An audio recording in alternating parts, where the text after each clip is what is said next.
Welcome to Politics Done Right. I am your host, Egberto Willies. This is a progressive program that will take the mystery out of politics. This is the program that will encourage you to make sure government becomes we the people. Whether you are liberal, progressive, conservative, or otherwise, you get to air your point of view. We are an independent media outlet that, unlike mainstream media beholden to corporations, we only owe allegiance to you.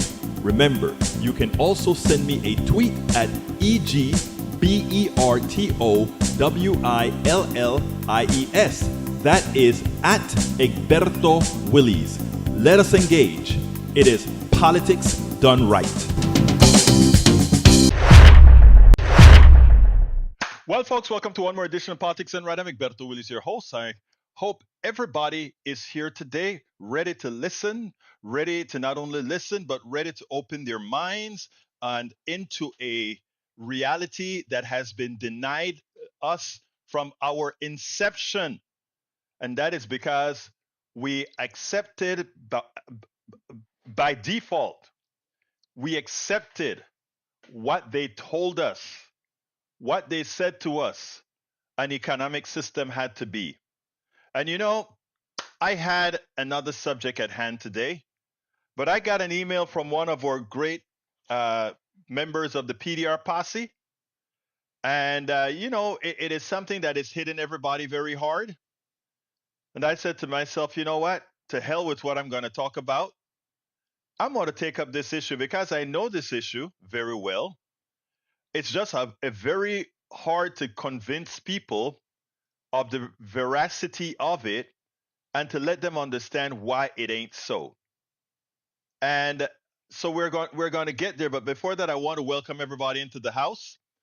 Eric Hayes, welcome to Politics Done Right from Atascocita Kingwood. Paul Fleming, welcome to Politics Done Right from Atlanta, Georgia. Lee Grant, welcome to Politics Done Right from Montgomery County. Of course, we have the Michael Rudden AVQ from Brooklyn, New York. Yvette Avery Herod from Atlanta, Georgia, or beautiful Yvette, our union woman here.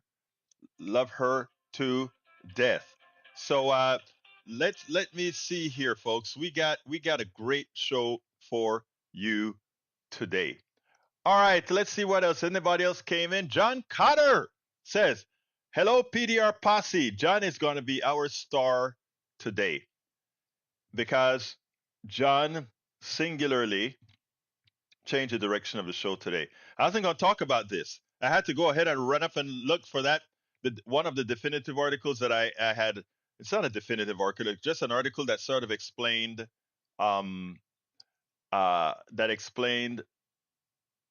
MMT, modern monetary theory.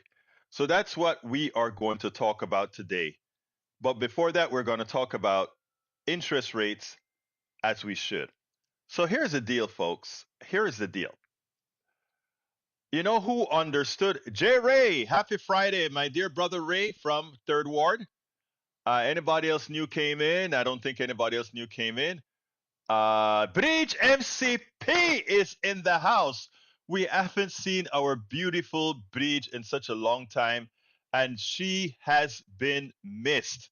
Bridge, you have been missed. All the posse, even the ones that give you a hard time, they were all looking out for our one and only Bridge MCP. So thank you for coming in today, my dear beautiful lady. Maywood just joined us in the house from Long Beach, California. And we also have E2247 from all over with a language only he understands. And everybody else that speaks it, of course. Anyhow, wow, everybody keeps coming in now. Great. Tom C is in the house from Michigan. See, my brain is still working, guys. My brain is still working. And of course, I said I talk about John Cotter, but I didn't say anything. John Cotter is here from the Kingwood, Atascocita area as well. So welcome everybody into the house. Anyway, folks, we're gonna have a great show for you today. Let's start. Look, brother John sent me a note earlier today, and the note said it was a simple note. We're getting screwed by interest rates. Yeah, it's true. We're getting screwed by interest rates. before we get into that, I hope we're lucky enough that Tom C has a limerick for us to kind of lighten things up sometime today. If he does, I'll be the happiest person on the planet ready to read his limerick. But anyhow, so he sent me this email, and it is something that I've been speaking about: interest rates being a thuggish way of taking money out of the working class. So what I'm going to do first, there is a piece that I did, and I'm just remember, I just read this email from John about quarter of, I think maybe quarter of two or something like that, and so I'm revamping the entire show for that because I think it is that important that we go off into the weekend with that. So as I'm speaking here, I want to find the piece that I did on interest rates as we speak here, because I think it's a good way to preface what we're going to talk about. So I want to get to interest rates, and bear with me as I search, and hope that I find. And I'm looking. Maybe I have to do a little search here and see if I can find it in some other way. Let's see. Stop raising interest rates and tariffs for a problem created by corporations. Is that the one? I don't know if that is the one, but that may be the one. What date did I do that one in? That was 4/20/2024. Maybe that's it. Maybe that's it. I'm gonna put that in the queue, and I'm gonna do one more search. But bear with me, guys, and forgive me. Like I said, I changed this on the fly. I changed this on the change the program on the fly, but I really want to get to it. Let's see, corrected. Bear with me. I'm looking, because I want to make sure that I get the right thing out to you guys. Stop raising interest rates. That's one of them. Let's see the other one. Boeing out response. Rick. Let's see. Blueprint. Former treat. Bear with me. I'm looking. I think this may be it. I want you to listen to this, and then we'll take it on the other side. I want to talk a little bit about tariff now that I mentioned the word tariff, because I want to hit up Biden on this as well. Right now, China is dumping steel on the American market. That's true. They're selling us subsidized steel. And in order to solve the subsidized steel problem, what we as our American government wants to do is to put a tariff on Chinese steel. Okay, let's stop there for a minute.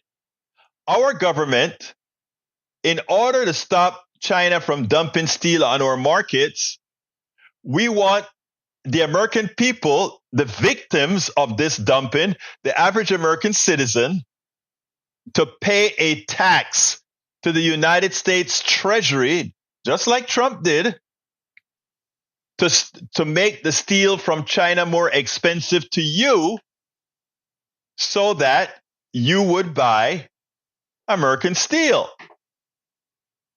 Why is it we are constantly asking the middle class to pay? The inflation was created by corporations, and to solve that problem, we are asking Americans to pay a higher interest rates on credit cards, car loans, home loans, etc. Why? To slow the market down, to convince the corporatocracy to either stop raising their prices, keep their prices steady, and in some cases. So that is what I wanted to say. But I think I have a better video that I did. I think I did this one at KPFT that goes into bit more detail, the real inflation and how to solve. So let's go ahead and play that one. Then I'll come right back into our real-time narrative. Yesterday, the consumer rate, the inflation rate, what we call the greed index, or the corporate greed rate, CGR, came out, and it was 3.5%, and what was expected was 3.4%. And folks, I want you all to listen to me well here. We're going to get to Neil right away, but I need you to listen to me here. This is evil. When I hear the way the 3.5% inflation rate is spoken about on every channel, whether liberals lean in, progressive lean in, right wing lean in, evil lean in. They all speak about this inflation rate as if it's some inherently magical thing that we don't have control over. I want to set the record straight with all of you, and I beg that you listen, and I beg that you then go do your own research, because you don't have to just listen to my voice. The all inflation is the people with pricing power, corporations, even you as a mom and pop shop, etc. When you raise a price of anything, that is called inflation. Remember that. That's all inflation is. You raise the price of something. Why would you raise the price of something? The average mom and pop business many times are forced to raise the price of something because their suppliers, their utilities, all those items go up in price. So mom and pop, like you and me, have very little what's known as pricing power. But you know who has pricing power? The different corporations that control things at their inception, at their beginning. And what are those things that are controlled at the beginning? Oil. We are an oil economy, even as we would like to change that. We are an oil economy. What that means is that barrel of oil that comes out of the ground, the people who have the power to price that. And by the way, taking oil out of the ground in the aggregate, when you add all the barrels of oil that we use in America, and we figure out what the actual price is that corporations use to extract it out of the ground, compared to the price it is sold for, it is huge, the difference. The profit is huge. I don't know. At one time, it was $2 and something cents to bring the average barrel of oil out of the ground. We pay $90 for it. So what does the price of oil do to the price of food? Because food is transported by trucks, when they raise their prices, your food go up, not because the farmers, our brothers and sisters farming the land, our friends are making more money. Okay? They are not making more money. Their cost has increased as well because the tractors they use to field in the fields, the fertilizers they use in the field are based on oil. So when you see people really hitting up oil companies for making things difficult, that is one of the reasons. When you're transporting the food, when you're transporting the equipment to the stores, all those prices go up. Other things that cause price increases, supply chain issues, but most of the supply chain issues that we have were not caused because of some natural issue. It was caused because of decisions that corporations made, going ahead and manufacturing in distant places that are not stable, where it cost, whenever there's a shock, it costs you and it creates false scarcities. So what do these guys do? Whenever the oil prices fall to a price where their profit margin isn't the same, they cut the supply of oil. Not something that's happening naturally. They decide to create scarcity so that supply and demand comes into play and raise your prices. So this is one aspect. Oil companies and those, and not only oil companies, but others that controls the beginning source of production, they raise prices. Mom and pop and stores and grocery stores and these other people then raise their prices by necessity. But there's another factor here. How do you solve this problem? Right now, if you watch ABC, CBS, MSNBC, CNBC, or whatever, they started to talk about, well, the feds are going to keep your interest rates high until inflation is wiped out or you get it down to 2%. That is the biggest assassination of your personal economy we can speak about. Because what they're saying is these guys that are profiting from inflation, remember what I said, inflation is a voluntary choice of making scarcity, of making things not available so that the price goes up. We have never had a scarcity of oil. Let me just let you guys know that straight up. You can look it up. We never had a scarcity of oil. Even during the pandemic, you could never go to a gas station and not find oil. In the 70s, when we had the oil shock, it was a voluntary choice of an embargo that created that oil shock. We've never had a shortage of oil. But again, the manipulation of these things that they like to call the free market is false. There ain't no free market. There was never a free market. Ask Professor and many others in this domain, Richard Wolff and others. Let's get a bit clearer now. So what the feds are asking us to do is, we, the people of the United States, they're increasing our interest rates so that we cannot buy homes because it's too expensive, buy cars because it's too expensive, spend less money because our credit card rates are too high. So what the feds are asking us to do is, we must give bankers more money because they generally charge higher interest than even the discount rate that the feds are charging. And they blame it, of course, on the feds. But the feds are asking us to slow the economy down instead of telling the corporations to stop raising prices, and that if they raise prices, we have a legal method to take it back, which is called, we create excess profit taxes. And then when we collect those, we throw that right back into the treasury and give back to the people for the unduly use of our economic system by a few to rip us off. So the feds are asking us to not, they don't ask the corporations, please lower your prices. They're asking us to pay the bankers more so that we spend less in the economy. And when we spend less in the economies, then the corporations say, okay, we have maxed out how much we can get from the system and lower prices or keep prices steady. It's a scam. The economic system, as I've been explaining for decades, is a fraud for a few. And I don't take what I'm just saying at face value.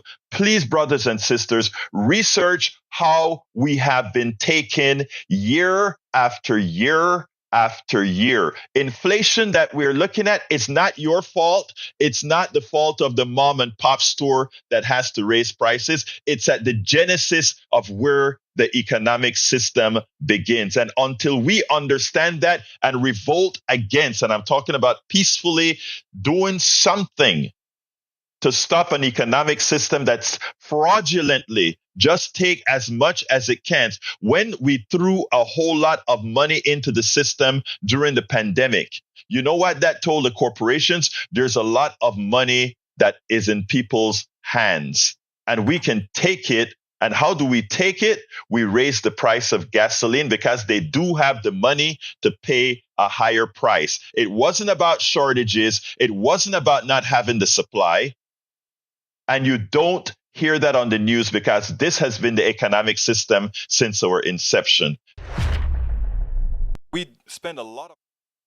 I want to explain something to everybody right now because, and I want to tee off of that. When we talk about this has been our economic system forever, that is exactly what I mean. Remember this. During the pandemic, and by the way, brother CSEC is right.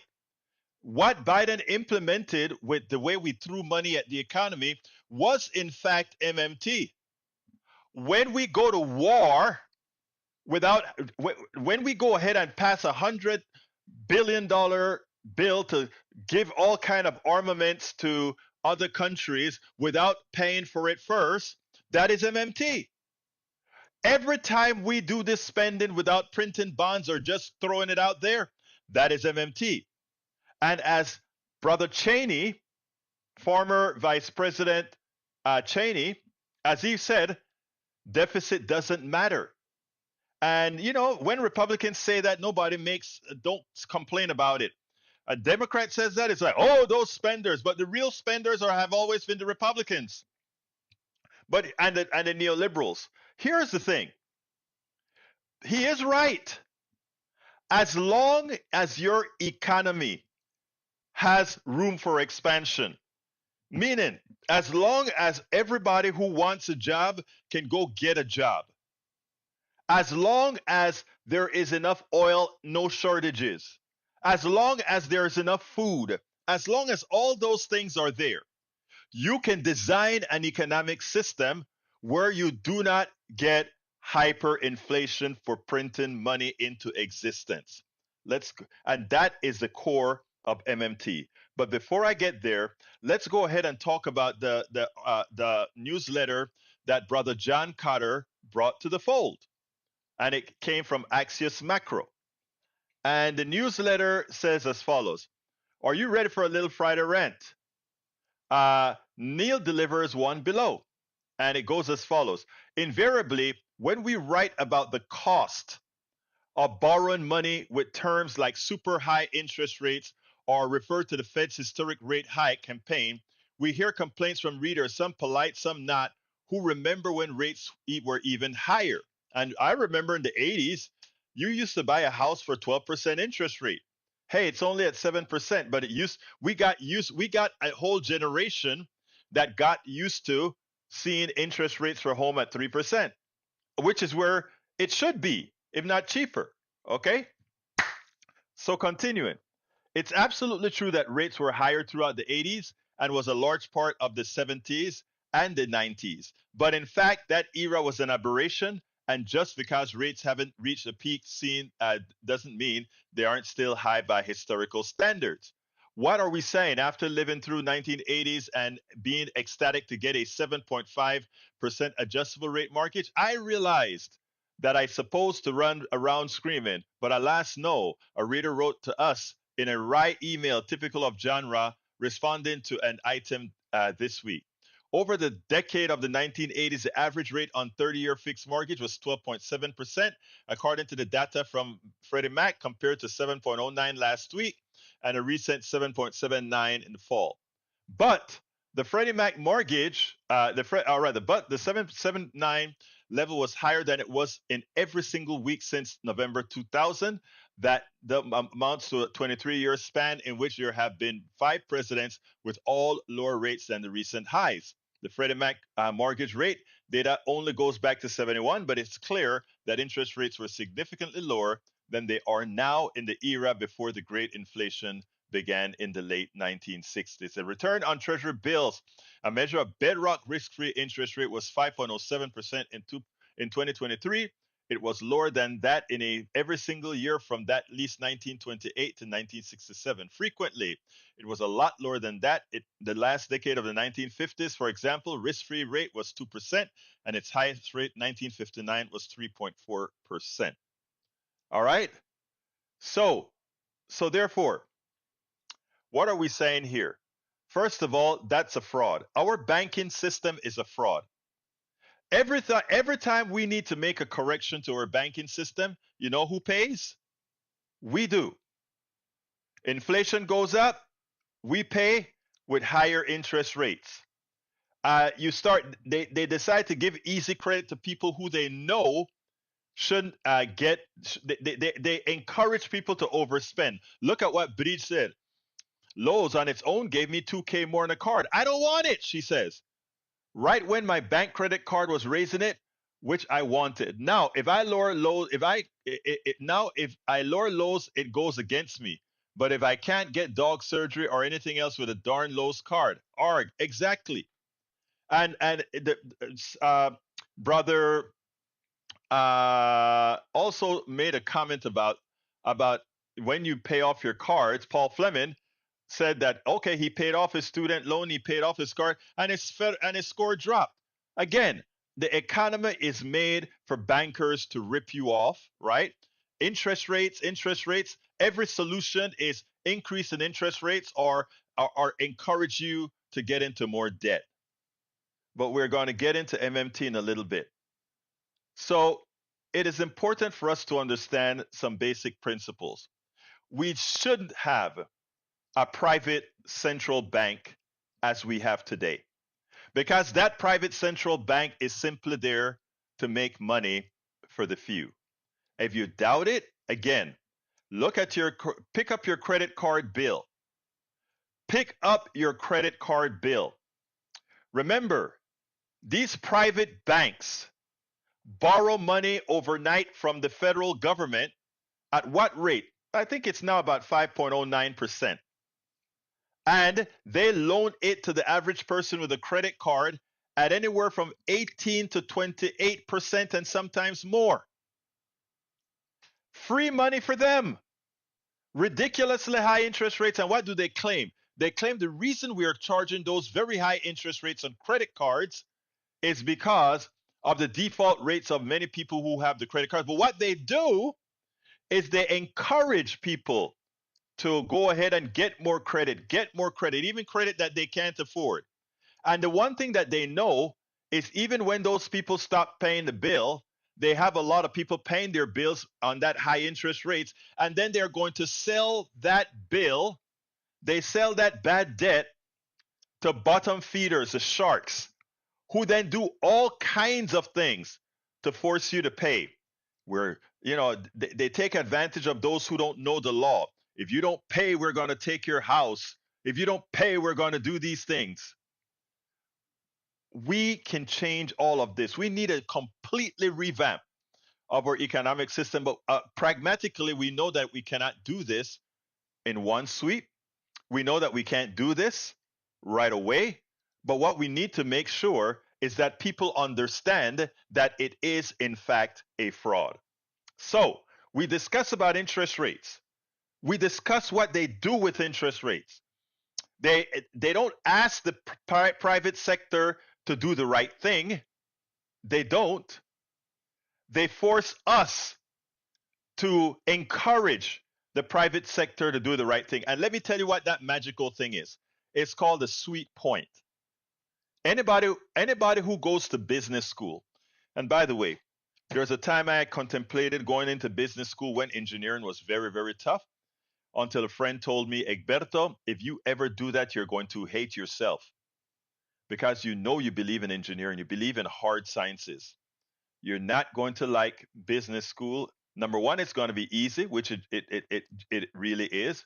The business concepts are very easy. It's not complicated.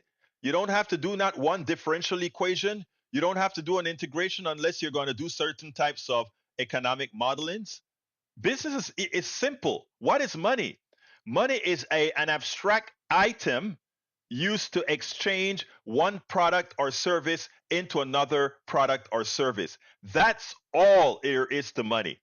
And all the complications that come above that was created to allow a parasite to make money. Why do you have money? So that you can buy an airline ticket, so that you can buy a car, so that you can buy a house. But you only know how to do one thing. I'm an engineer. I know how to write programs. I know how to draw certain types of mechanical engineering things. That's my job.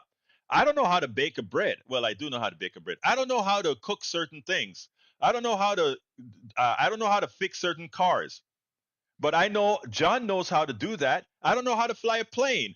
John knows how to do that. This is John Carter now. He flies planes.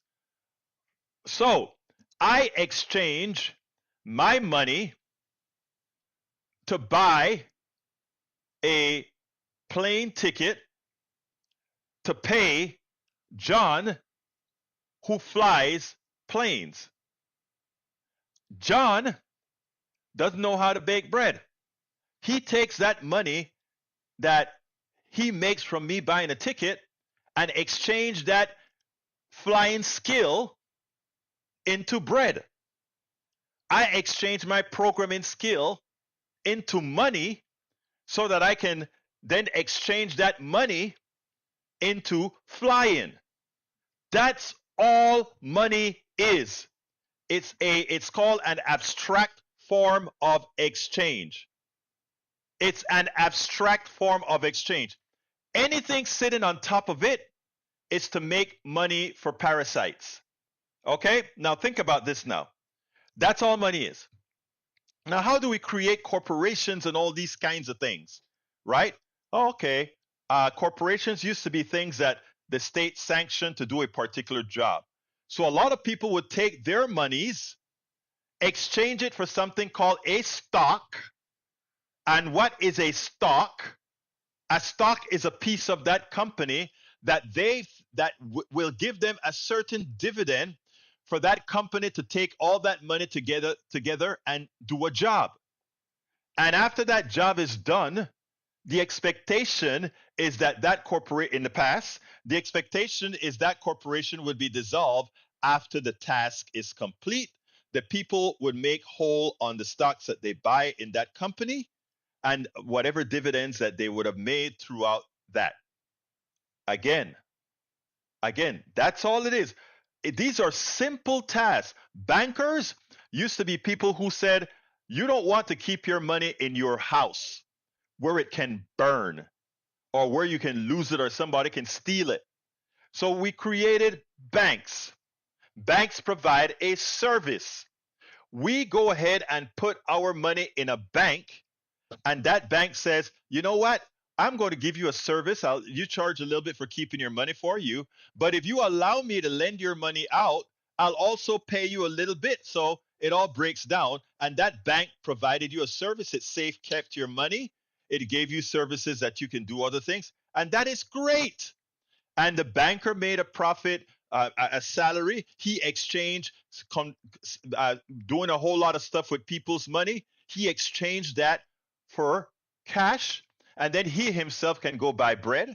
He can go buy a car. That's all money is, an exchange of services and products.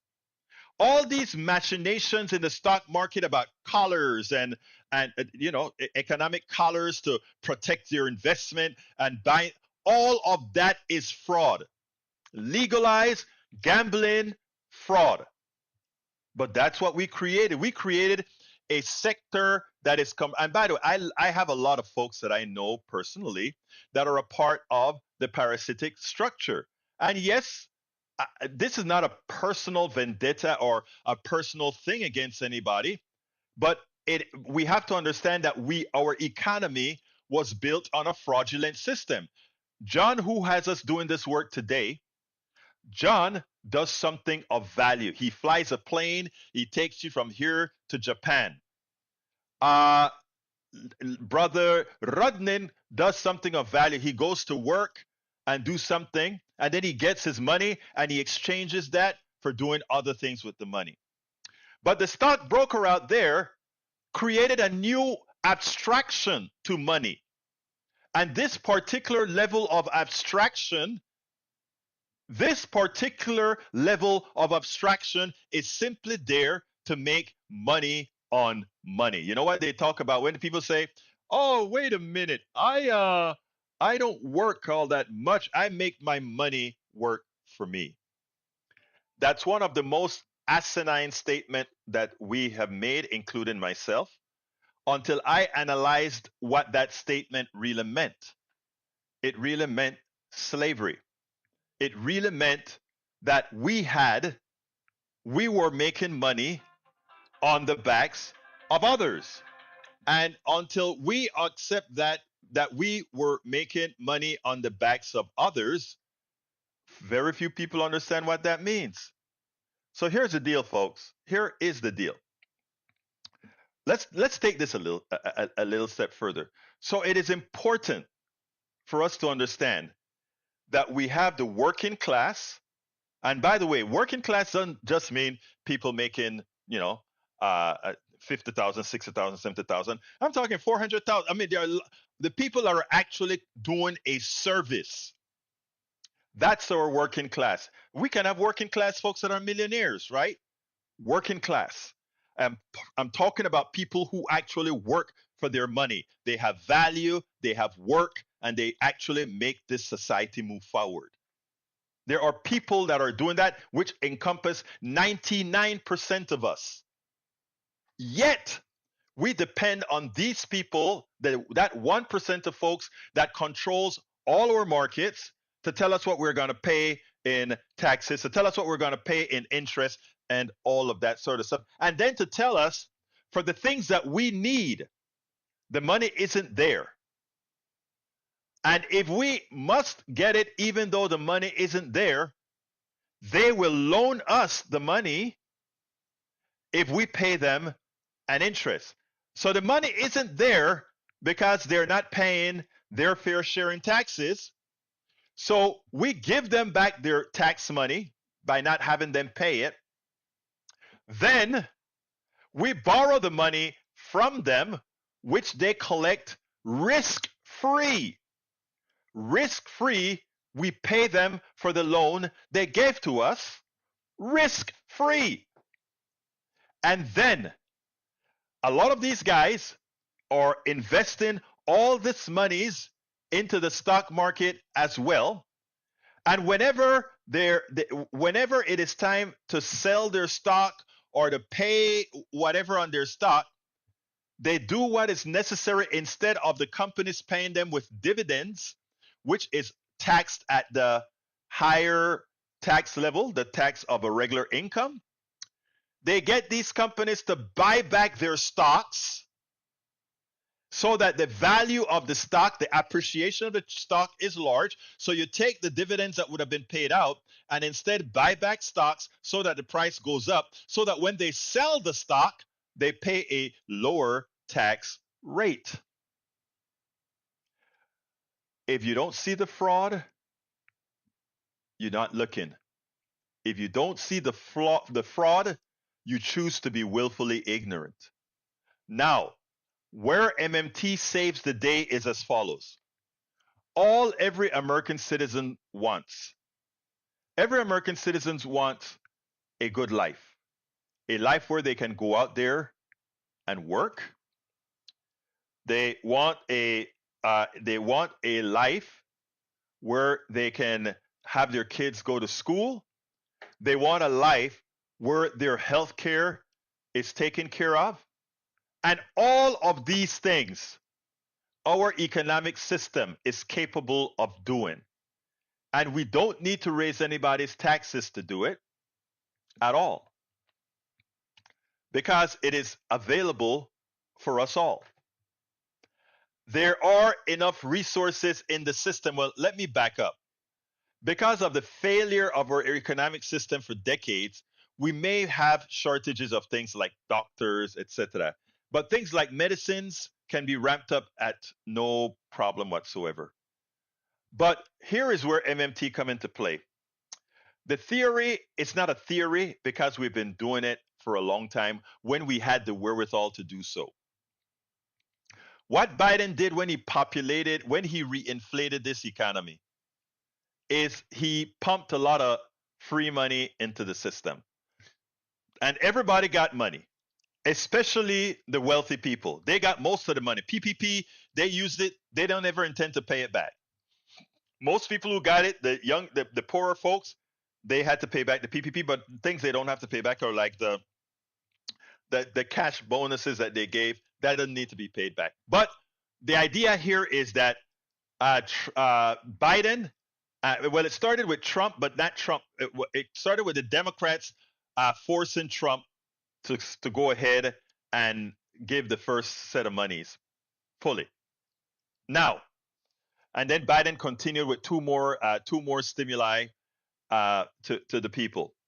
That was extraordinarily important, and it proved the perfect thing to do because the economy inflated faster than the economy has ever inflated after a depression. Now, that said, that was the right thing to do, and we proved that MMT works. Now, why did inflation go up, however? Inflation was a choice, as I mentioned in the video earlier. Inflation, I repeat, was a choice. When the oil company, and in fact, I pointed out a report of what the oil companies did. The guy, and I think what I should do is go ahead and bring up my Substack from this morning, because we covered it this morning on the show. I should go ahead and bring that up, and I'm doing that as we speak. The truth of the matter is there was collusion Let me go ahead and find that. I need to find that as we speak, and I will find that as we speak because I just took care of that subject today, this morning, and I'll probably go ahead. Okay, here it goes. Para ver big oils on American. All right.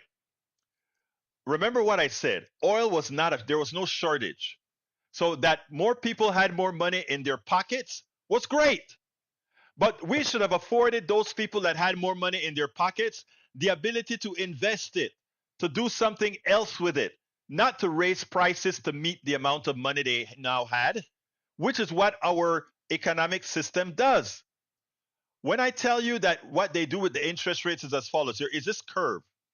I'm not talking about the Laer curve. Now, the Laer curve is junk science or junk economics. But there's this curve that says, based on the current economic model that we are in, which is a fraudulent economic model, but this is a formula that works on.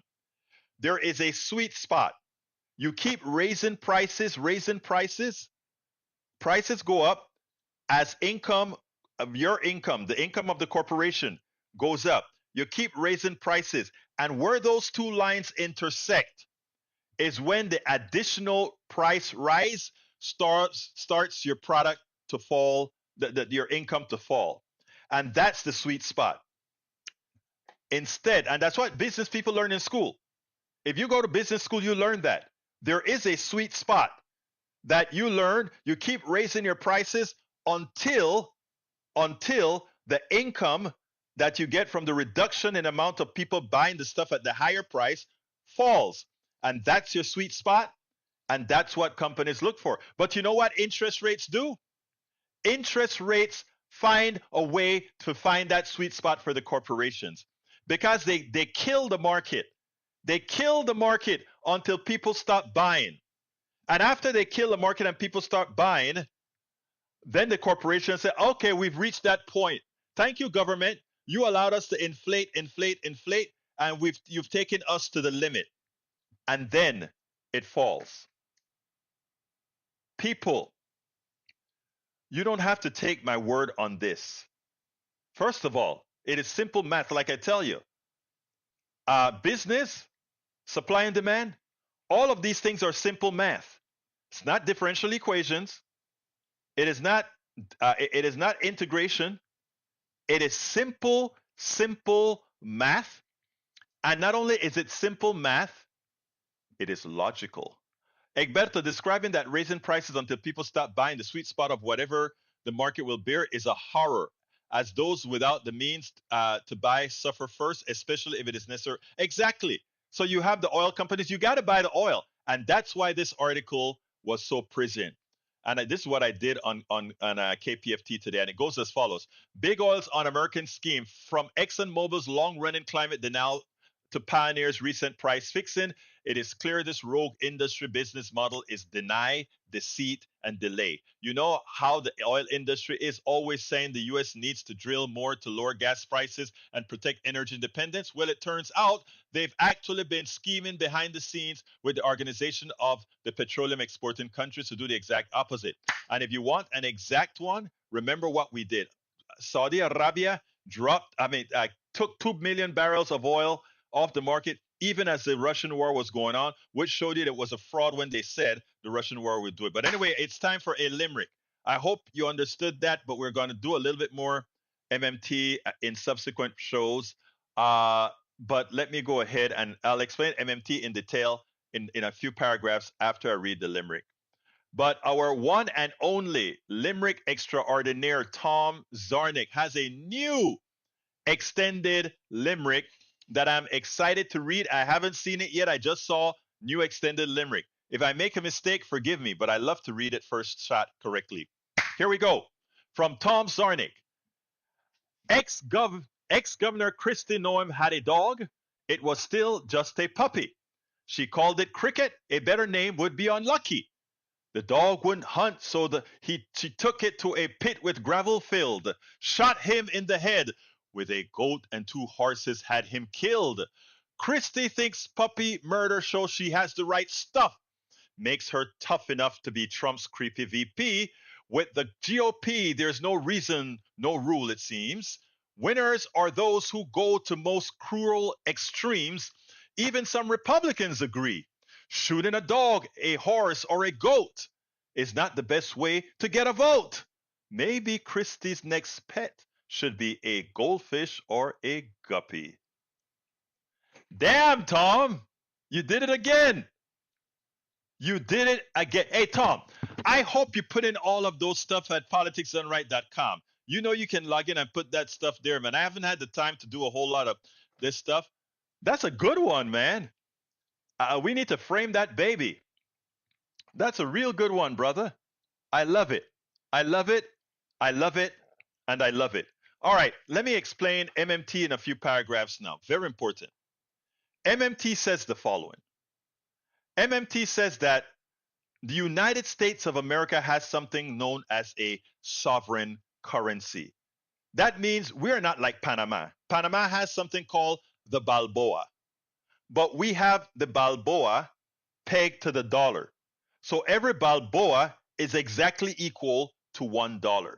There are other countries on the world that pegs their money to the dollar. When you peg your money to the dollar or you peg your money to the euro or anything like that, you're pegging yourself to some other dollar. One of the things that means is that you can't devalue your money or inflate your money because it is always pegged to something else.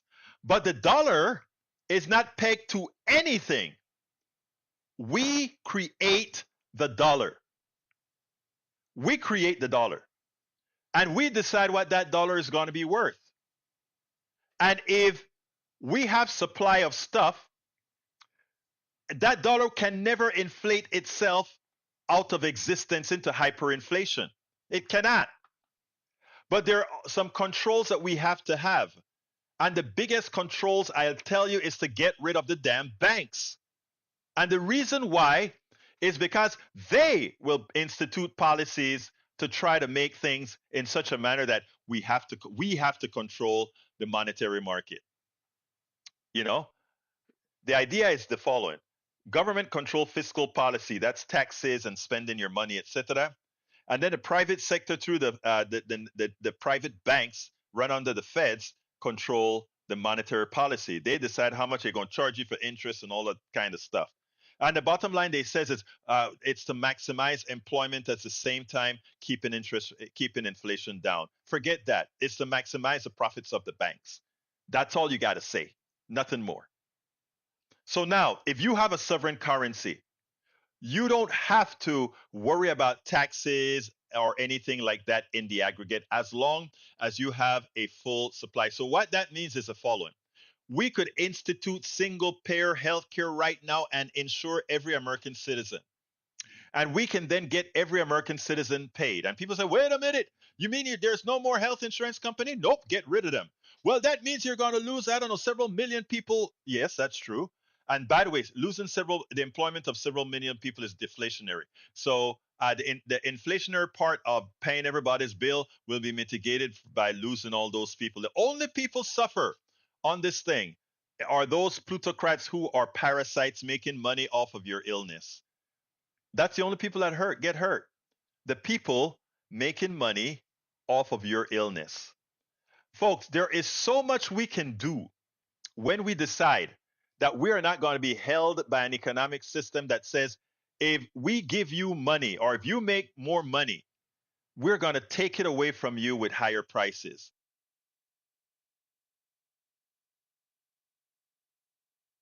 I want you to hear again what I'm saying here. Whenever prices go up, whenever they increase wages, one of the things that corporations love to do is raise prices above and beyond the wages that they increased. It's a big circle. They give you go ahead and you fight the battle and you win a wage increase. And then they increase your prices, claiming that the wage increase required more money. But then you go look at the balance sheet and you go look at the profit and loss statement of these companies, and they're all going through the roof. They're growing and growing and growing on your back. And we accept it. And we accept it because we have good people like Eric and C-Second here who refuse to do the math of how fraudulent the economic system is. And how do you solve that problem? You don't. You can't. You can keep doing, you keep moving forward and doing the things that we know we have to do. Those of us here with thinking minds, we have to do something. And that is in primaries, elect progressives who believe in MMT, who believe, not, I don't even have to say believe, who understands that MMT is the real way, the real type of economic system. Keynesian economic is but a subset of MMT when you break it down. Keynesian economics compared to modern monetary theory. I don't know if any of those guys would say that in the books, but if you break it down, that is what you'll see. Keynesian economics, MMT. Austerity economics is the fraud, which is what we run right now. Austerity, we always have these spurts of Keynesian and MMT, and then we fall back to a ridiculous case of scarcity economics. So again, if you have sovereign currency, you can print your money and you print it based on the amount of services and products available within your economy. In other words, the economic system should not stop you from getting services, but you stop hyperinflation by reducing the amount of things you throw into the economy. You balance the economy by ensuring people have education so that every single service that needs to be provided is available. It is not difficult. It is not difficult. It is only difficult when there is a select few trying to be parasites in making monies off of the backs of people. Anybody wants to say a quick something, a 1 minute call, 281-823-7747, 281-823-7747. If somebody wants to just call and say a quick something. Lee Grant says the civil wars on campuses are the result of progressive policies. That don't make any sense, brother, but what can I say? Let's see. And there's no civil war. A report just came out. 100% of all of the protests on campus were actually peaceful. It's amazing. It's amazing. But again, what you saw on TV does not reflect what was actually happening with regards to the peaceful protests in the encampments. But neither here nor there. But anyway, it's time for me to go ahead and ask for your support. Remember, we're very behind. I'll be honest with you. I am so behind it hurts. But we'd like you to support our program, and I'm going to have to come and give some offers later on for my trip to Baltimore for our Netroots 2024. Netroots Nation is not able to support the press and all these guys that they used to support several years. I think they've stopped supporting us for the last 4 or 5 years now, not a little bit longer. So we all have to raise it on our own. So later on, when we come with, I want to make offers, make you producers of every video that we make and so forth. But we'll talk about that another time. But what we need right now is our steady state support. That is a support, our ongoing support. So I want to ask you guys so kindly to support the program. It's well worth it. As you can see, we do our homework. And not only do we do our homework, but you have a say in what we talk about because it's your show. As we are also in fund drive at KPFT. This is my fund drive. That is when I do it there, it's a KPFT fund drive. We like I explained to folks, there are not many places where you're in control, where you can dictate what happens, where you have the ability to talk back like this vibrant chat that we have right now, where people can communicate appropriately. So let's keep this going. And you can actually help by becoming a part of the PDR Posse. Many different ways to become a part of the PDR Posse. Please go ahead and go to politicsdoneright.com/support. Politicsdoneright.com/support is an all-encompassing set of links with all the different forms in which you can support Politics Done Right. So every way of support, but our preferred way of support are 3 basically. 1, become a patron. How do you become a patron? Go on to politicsdoneright.com/Patreon. politicsandright.com/Patreon. That's spelled Patreon. The other form is going and get some of our books. And by the way, all the books now have audio books with them. I finished my last audio book on Tribulation of an Afro-Latino Caribbean Man. I just finished that audio book, so that is out there as well. Guess what? So the other way, so go ahead to go to politicsandright.com/books to get any one of my books, audiobook, Kindle, any one of the formats. What I'd love is as well for folks to go ahead and become subscribers. Oh, wait, I didn't put the books in there. Let me put the links for the books in there. You can get our books at politicsandright.com/books. The other way to support us is to become paid supporters of our newsletter. If I could get our paid supporters to our newsletter over 1,000, I'm only at like 79 people right now or something like that. Thank you, John. You have a great weekend, my brother. Go to politicsandright.com/newsletter to become a paid subscriber. politicsandright.com/newsletter. All paid subscribers get to read all of my books. So this is not like, me not giving back something. All paid subscribers get to read all 5 of my books at my Substack. But not only that, you don't have to buy the books. You can read all the books there. But number 2, all subsequent books that I write, and I have 3 of them that I'm working on right now. Not all of them are in different stages, of course. You get to read all my subsequent books free of charge for being a subscriber to either Patreon, being a patron, or going to our newsletter. Well, it is 4 o'clock, and I got to get out of here. I want to thank John Cotter for being the lead today. He's the one who catalyzed what we spoke about today. And many of you have been the ones who have led a subject before. You've said, hey, Egberto, we need to talk about this. And I pick it up and I'm like, damn, you're right. We need to talk about this. Thank you, John. You got me a chance to talk about interest rates and sort of tie it into MMT, which is something we need to talk about. I need to get Stephanie Kelton out here to talk about it. Anyway, got to get out of here. My name is Egberto Willies. This is Politics Done Right. And you guys know how I end this baby. I am what? Out.